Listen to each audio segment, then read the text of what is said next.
ချမ်းသာကြွယ်ဝမှုကိုတိဆောက်တဲ့အခါမှာလေကျွန်တော်တို့မမီရပဲတားဆီးနေတဲ့အတားအဆီးလေးတွေရှိနေတတ်ပါတယ်ဒီနေ့တော့အဲ့ဒီအတားအဆီးတွေရဲ့နောက်ွယ်ကအကြောင်းတရားတွေကိုထွင်းဖောက်နားလည်ဖို့ကူညီပေးနိုင်မဲ့စိတ်ဝင်စားစရာအတွေးခေါ်မှုပေါင်းတစ်ခုကိုအတူတူလေ့လာကြည့်ကြရအောင်ပါစင်းရဲသားလို့နေထိုင်ပြုမှုတဲ့အခါမှာချမ်းသာလာတယ်ဒီစကားကပထမဆုံးကြားလိုက်ရင်နည်းနည်းတော့ထုံးဆနေသလိုပဲနော်လက်တွေ့နဲ့လည်းကင်းကွာနေတယ်လို့ထင်စရာပါ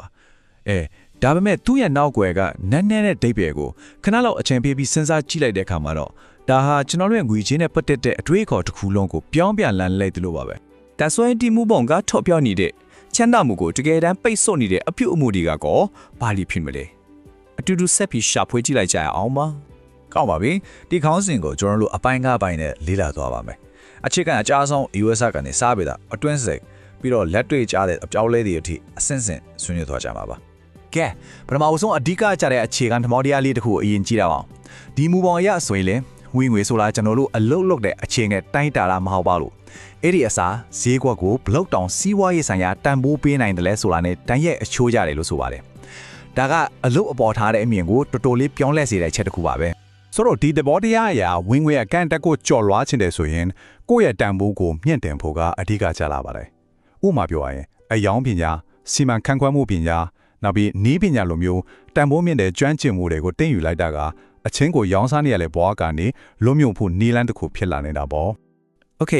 အခြေခံအယူဆောက်ကိုနားလည်သွားပြီဆိုတော့လေအခုကျွန်တော်တို့ရဲ့အတွင်းစိတ်ထဲမှာချမ်းသာမှုကိုတားဆီးနေလေအတားဆီးတွေကဘာတွေလဲဆိုတာကိုတစ်ချက်ကြည့်လိုက်ကြရအောင်ဒါကတော်တော်လေးစိတ်ဝင်စားဖို့ကောင်းတဲ့အချက်ပဲကိုမုန်းတဲ့အရာကိုမဖြစ်နိုင်ဘူးတဲ့ဆိုလိုတာကလူချမ်းသာလေးကိုမကောင်းတဲ့သူတွေလို့စိတ်ထဲကသတ်မှတ်လိုက်တဲ့အခါမှာကျွန်တော်တို့ရဲ့မသိစိတ်ကကိုတိုင်အဲ့ဒီလိုမကောင်းတဲ့သူတယောက်မဖြစ်သွားအောင်လို့တားဆီးနေတာတဲ့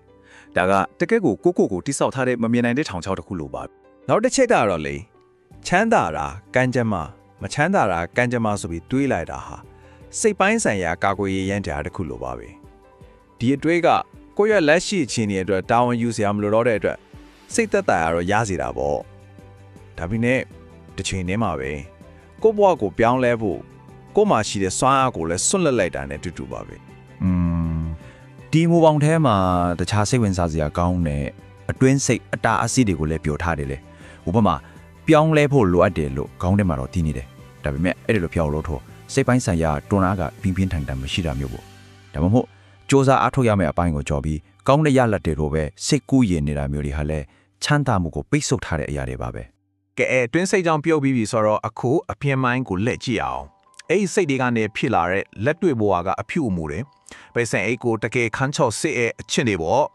့ဒီနေရာမှာတော်တော်လေးကိုတုံ့လုတ်စရာကောင်းတဲ့ဥပမာတစ်ခုကိုတုံးထားတာတွေ့ရတယ်ရလာတဲ့ဝင်ခွေမှန်သမျှကိုအတုံးစိတ်တီနဲ့နေထိုင်မှုပုံစံအတွက်အကုန်တုံးပစ်တာဟာတခြားသူတွေကိုချမ်းသာအောင်ကိုယ့်ဘဝနဲ့ကိုစေနာဝန်တန်းလွတ်အားပေးနေတာနဲ့အတူတူပဲလို့ဆိုပါတယ်ကိုယ့်အတွက်ဘာမှမချမ်းတော့တဲ့အထီးပေါ့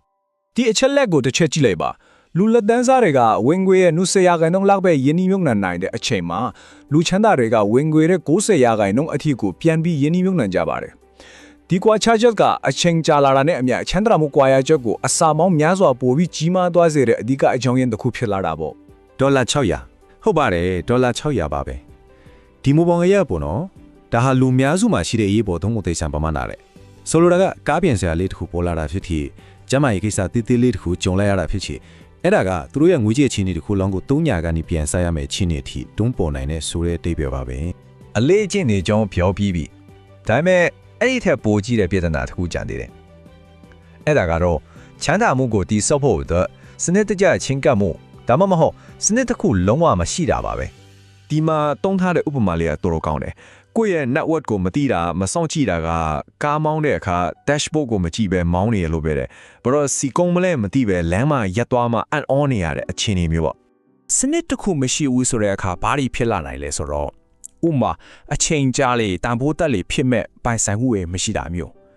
နောက်ပြီးကိုယ့်ရဲ့ပတ်ဝန်းကျင်ကလူတွေရဲ့ငွေကြေးဆိုင်ရာအလေးအကျင့်စိုးတွေကိုမတိစိတ်ကအတုခိုးမိနေကမျိုးတွေဟာအရေးကြီးတဲ့စနစ်ပိုင်းဆိုင်ရာချိုးယွင်းချက်တွေပါပဲဒီမူပေါင်းက risk ဆိုတဲ့စကားလုံးကိုနှမျိုးခွဲပြီးရှင်းပြထားတယ်။တစ်မျိုးကမတိချမှုတဲ့ဒါကကျွမ်းကျင်မှုအသစ်တစ်ခုသင်ယူတာမျိုးပေါ့။ဆုံးရှုံးနိုင်ချေကနေပြီးအောင်မြင်သွားရဲ့အကျိုးမြတ်ကအများကြီးရနိုင်တယ်။နောက်တစ်မျိုးကတော့အန်တယ်ပါ။ဥပမာဝင်ငွေမရှိရင်မပေးနိုင်တော့မယ်ကားရည်တွေကြာလို့မျိုး အကျိုးမြတ်ကနည်းနည်းလေးဒါပေမဲ့ပျက်စီးနိုင်ချေကအများများတဲ့ဆွမ်းဆောင်မှုမျိုးကိုလူတွေကသတိမထားမိပဲလောက်နေကြတယ်လို့ဆိုပါတယ် ကဲဒီပြဿနာတွေအတားအဆီးတွေအားလုံးကိုတီးပြီးဆိုတော့ဖြည့်ရှင်းချက်ကပါလဲဒီမူပေါင်းကအရာအားလုံးကိုပြောင်းလဲစေနိုင်တယ်လို့ဆိုထားတဲ့အထက်ကခလုံးတစ်ခုကိုနှိပ်လိုက်ဖို့အကြံပြုထားပါတယ်